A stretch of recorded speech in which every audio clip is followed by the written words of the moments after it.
welcome back, everybody. I just thought I would just drop a line really quick. I've been kind of missing in action on the YouTube channel. Been really kind of focusing on trying to end this year at work, getting ready for the holidays. So it's just been a lot of stuff outside of YouTube. But I just wanted to chit chat while I'm getting the EV charged. Again, no issues with the EV because I know a lot of people are asking what was the update to that. So 10,000 miles on the car so far, haven't had any issues. It's been everyday driving with no complaints.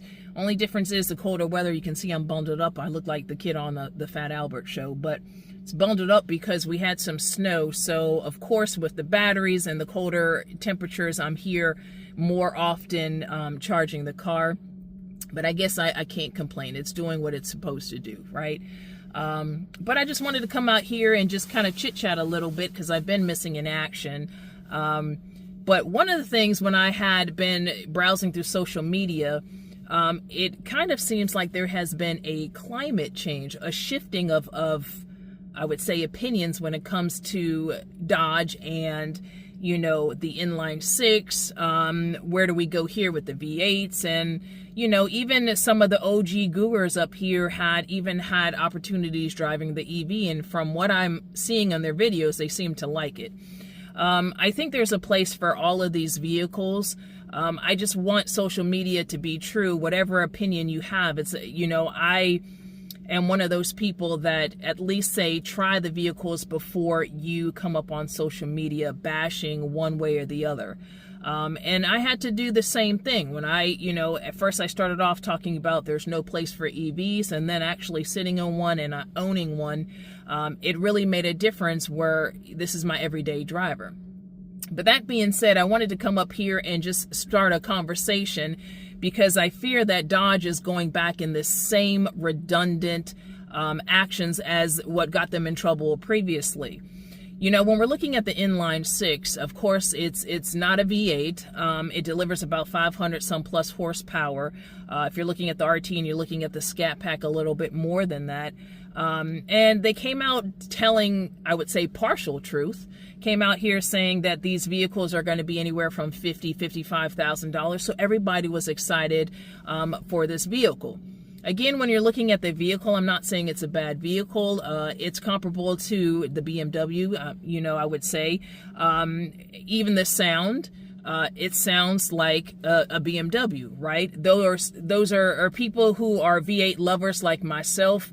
We really don't like that noise. But then, you know, those people who are BMW lovers, they actually like the sound. So again, I think that the car has a place for somebody. What I don't like, and here's the discussion, the inline-six, if you ever go up on there and just for shits and giggles, go out there and try to build this vehicle. What Dodge doesn't tell you is once you start adding the track package and you're adding all of the things that make this car what you want it to be, right? You're assuming that this car is going to come with all of these things. No, you have to add on all of these things. You have to add on the tires if you want the 305s. You have to add on all these things. And by the time you add on all of these things, you're talking about a $70,000 car. Now, if you're going back, Dodge had an issue with price gouging, or I would say the dealerships had an issue with price gouging because Hellcats were selling for $120. Then they were saying, oh, with this trim here, or this is the last call, or this and this. So people were getting in trouble because these vehicles were selling way over the MSRP, right? I probably said that wrong because I switch my letters around sometimes, but you know what I'm saying. And then here you have this inline-six, not a V8, coming out after everything is said and done, $70,000.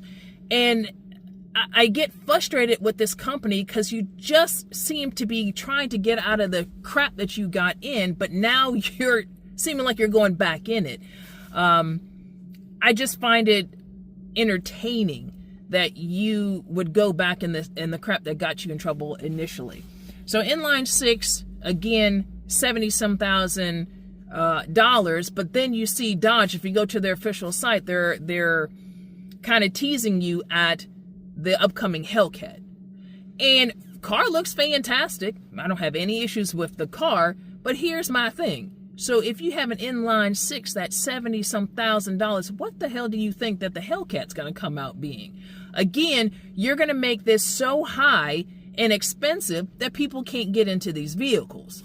So in previous videos, you heard my frustration about Dodge and their decision to keep hiking up these cars. You know, it's at that point where I'm not even excited about the TRX because the truck's going to be so damn expensive that you're not going to be able to get your ass in the TRX. So that's when I decided to shift and I purchased a Corvette and looking at other vehicles, because it just seems like Dodge is making these vehicles to only appease a certain specific group who can afford these vehicles. And I think that's just not, it shouldn't be that way, right? Yes, if you work hard, you should be able to purchase these vehicles. But then again, I could be totally wrong. Maybe I'm just super sensitive. I would love to hear your opinion on your thoughts about what do you see or foresee the future with Dodge and their decisions to come out with an inline-six at $70,000, and what do you think that they're going to sit here and price these Hellcats coming out? I'm curious. Let me know. Shoot a line at me. It's been a while. Some of you guys I haven't heard in a long time, so shoot me a message.